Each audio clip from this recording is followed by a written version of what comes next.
All right. So like I said, he needs no introduction, but I'm going to do it anyway because it's the greatest honor of my 27 years, I think, to be allowed to do this. He has 25 state championships, more than 1,000 wins. He's been doing this for 39 years, which is 12 years more than I've been alive.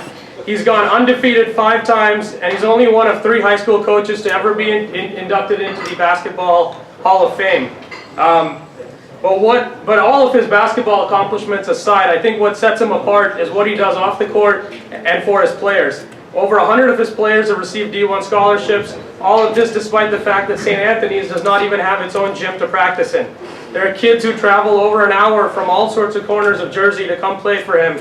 And he single-handedly raises enough money every year to keep the doors of his school open, despite having every opportunity to move on to the next level and coach at the collegiate level. He continues to stay at St. Anthony's and be the face of that program. In fact, his team just won the state semifinals last night. They're going to be playing for a state championship tomorrow, and yet in between those 2 games and practice today, he's taken the time to come out here and speak to our group. I don't know if I met such an impressive basketball mind and an even more impressive human being in my life. It's my great pleasure once again to introduce Coach Bobby Hurley Sr.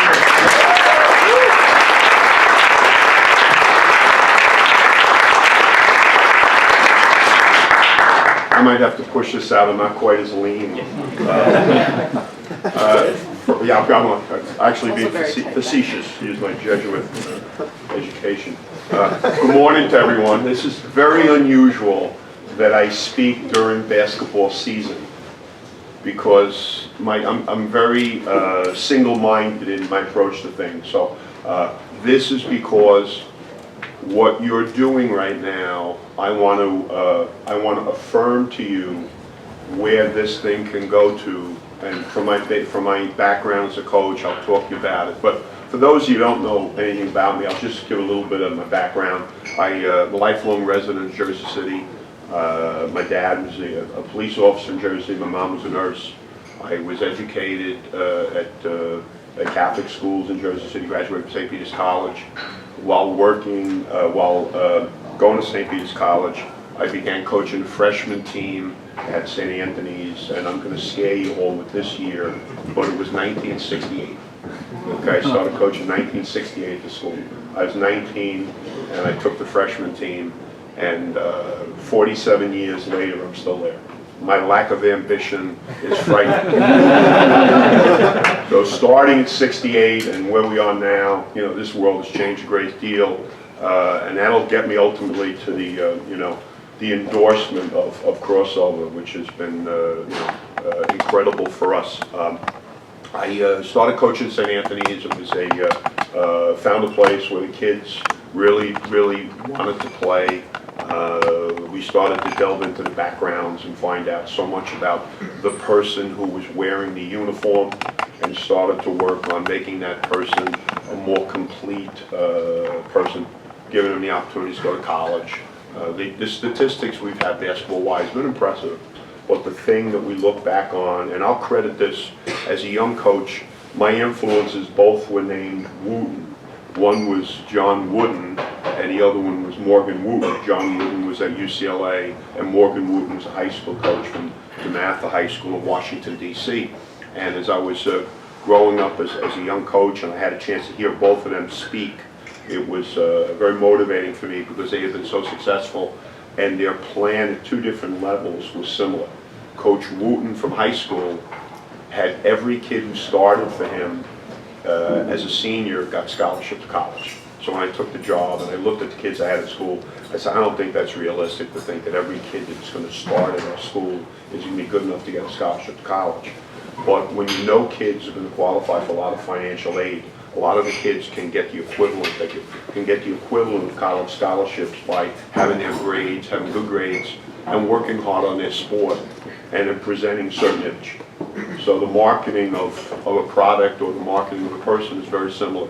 You know, we want the package to be something that when someone meets the child, okay, he's clean cut, he's dressed neatly, he looks a person in the eye, you know, shakes their hand, is ready to answer questions, and then the big question always comes about their grades, and he's able to talk about where he is in school, what his SAT scores, etc. So that became something we did, and very proudly now, it's my 42nd year, I've only had 2 kids in 42 years that have not gone to college.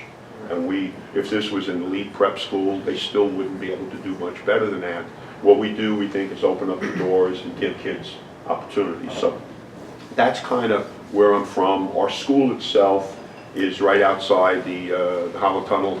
The Krossover staff has been over once or twice with us in the school. School is about, I think, maximum about an 8-minute tour. It's only 11 classrooms, not much of a physical plant, no gymnasium. We rent a gym.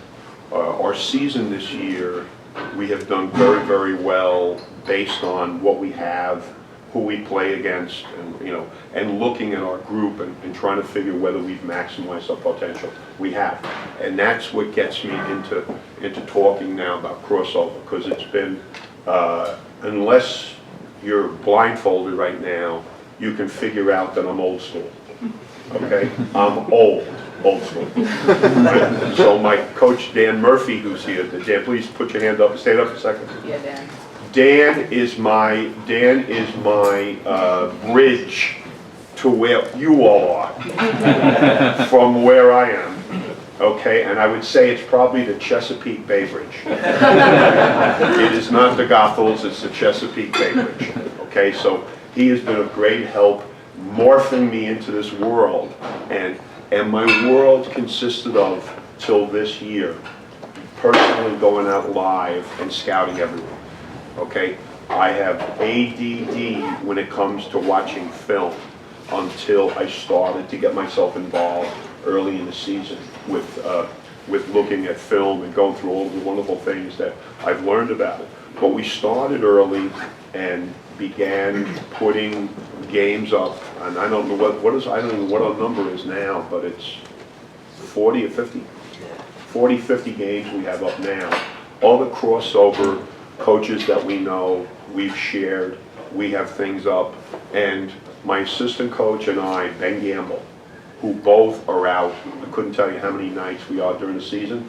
I'm very proud to say to you, my team was more prepared for any game we played this year than any other time, and neither Ben or I saw a game live the whole season. How cool is that? Because you know what live in high school is? You finish practice at 6:15, there's a 7 o'clock game someplace.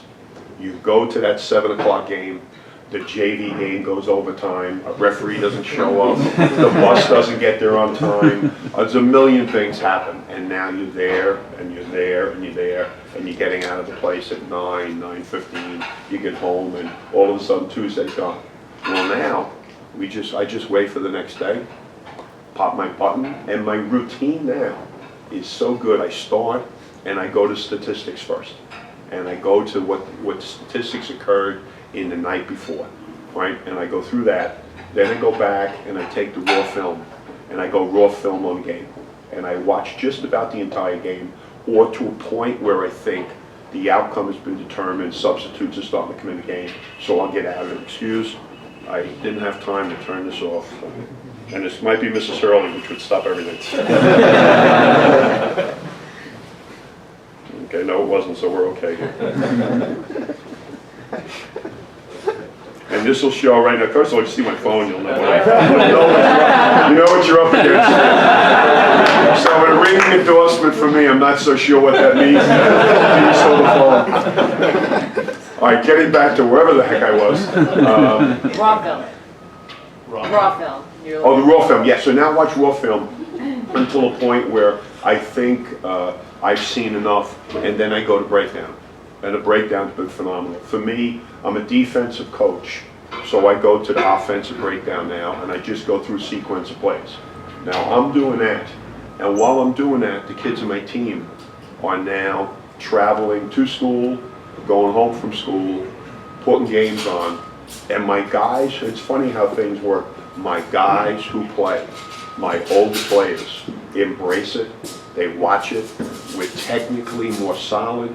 If you watch us defend somebody in a game, like last night was Hudson Catholic, who won the Hudson County Championship, formidable foe, and when they were running stuff last night, because of our preparation, when they would make a call, we'd make a call, we'd run through the entire set, and they'd get the ball back outside, and they would have to start all over again. And we basically guarded everything that they ran because, you know, that expression preparation met opportunity. So it's been a great help. I think what's also happening is technically my kids' IQs in terms of like when we say things during the game, halftime, before the game, we've increased the basketball IQs because guys are visual. And for them to be able to see all of these games, and we're talking about all season long doing this, has been tremendous. You know, teams that we face, I think Hudson Catholic, we just had 4 or 5 games. So as we come into the Hudson game, we said something in the film, and this is the difference between winning and losing, that a small guard takes the ball out of bounds for Hudson Catholic. After watching all of the film, our assistant coach Ben Gamble said, you know, I think we can bother this kid in bounds if, as soon as the referee hands it to him, if you get your hands up and just jump, quick jumps, keep your hands up. 3 times yesterday we either deflected and stole it or got a 5-second violation just on the ball being inbounded underneath the basket. Just from observing the kid try to run out of bounds plays in other games and having some trouble just by the nature of the pressure you face. You know, the tendencies of opponents and all the things are absolutely there. And a truly remarkable thing too is for us helping to market kids. When coaches want to see games right now, we have just about a whole season. We might have missed a game or 2 out of an entire season. So somebody wants to see a kid play, we can send them, all right, here's a game where he played well. Here's a game when he didn't play well. Look at these 2, decide on this sample whether you want to see more. Investment of time from us is Murph's time, because I don't even know what the heck's going on.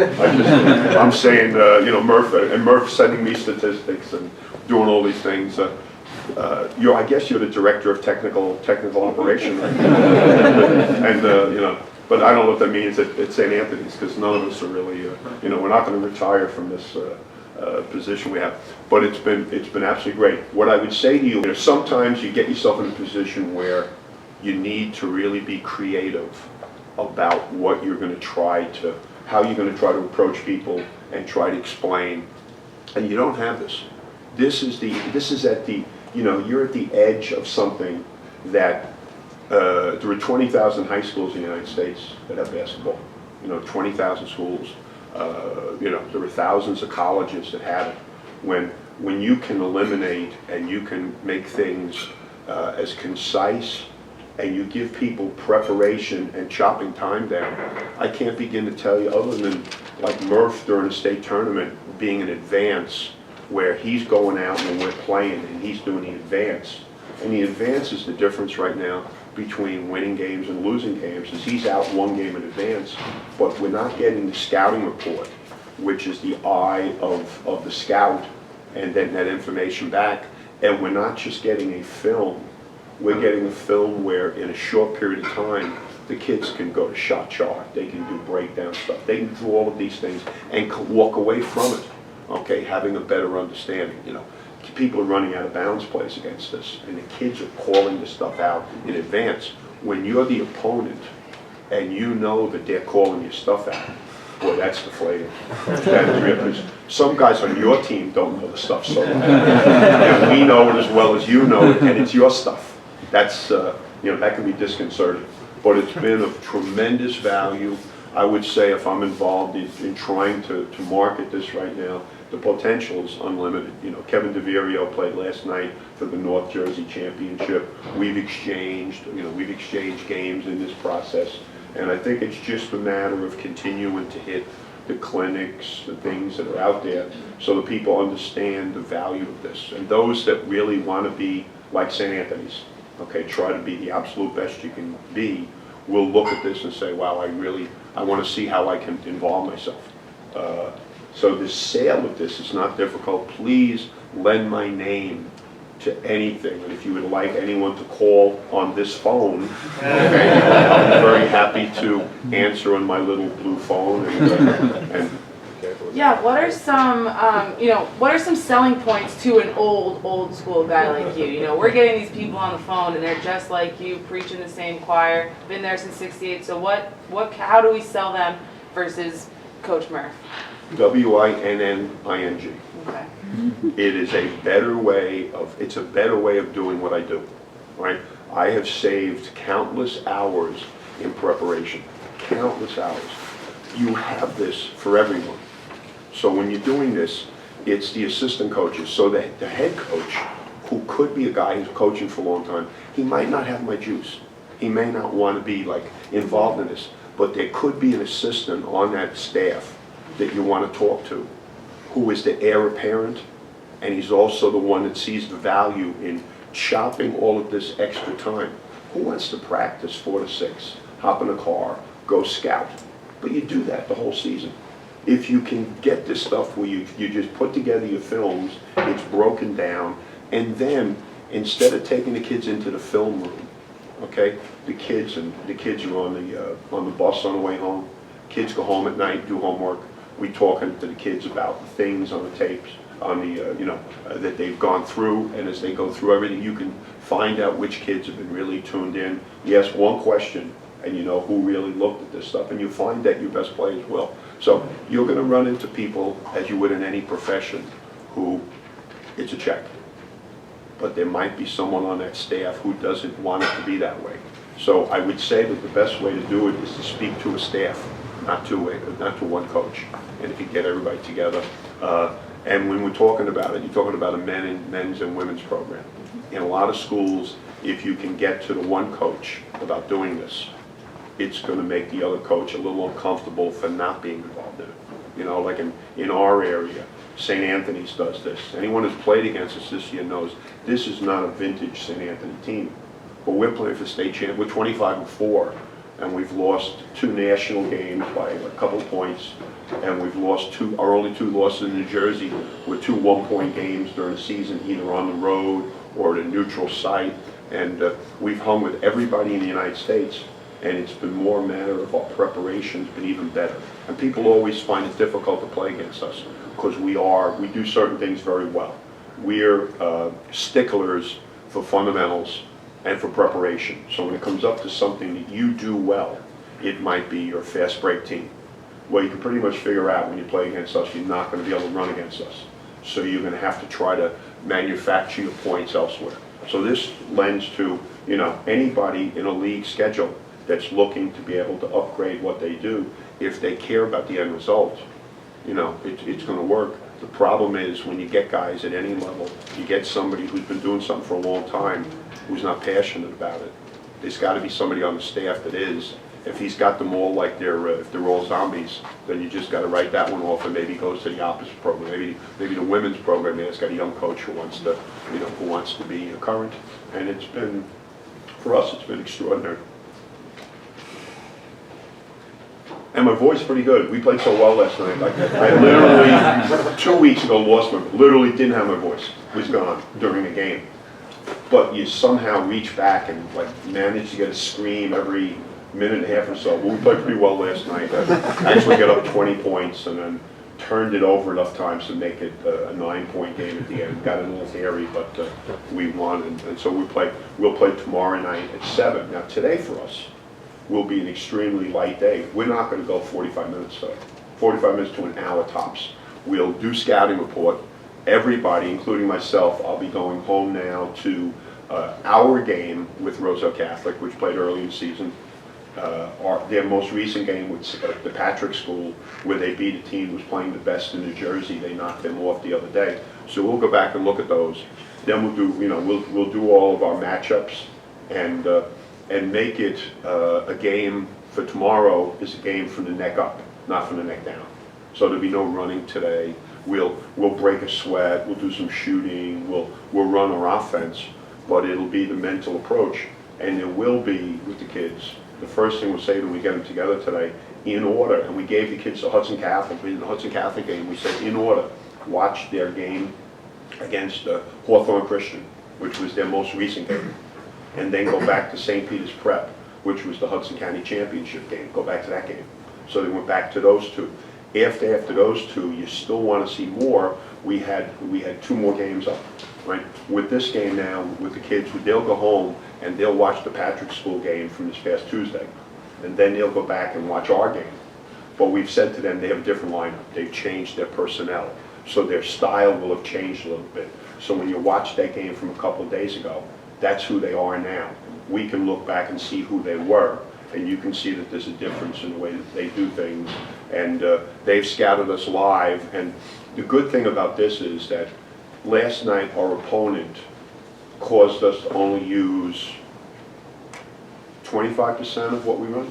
We only ran about a quarter of what we run.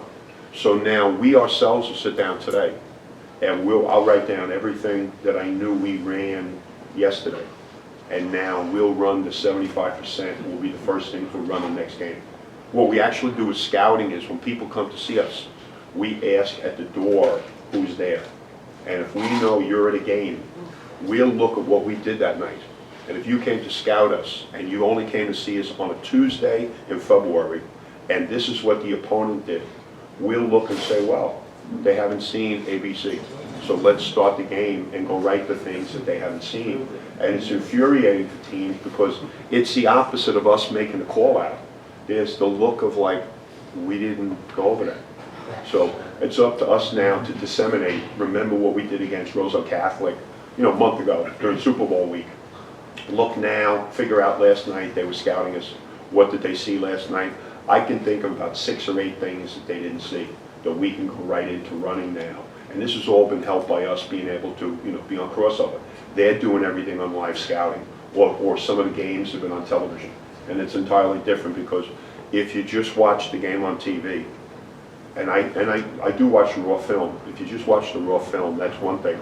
You have to watch the breakdown because it gives you everything in order. I know all the offensive sets. Hudson Catholic ran 6 sets last night. We were ready on all 6 sets. There wasn't one that they ran that they got themselves shots during the game. They'd run the set to get the ball someplace to start all over again. Okay, and that's because of the preparation.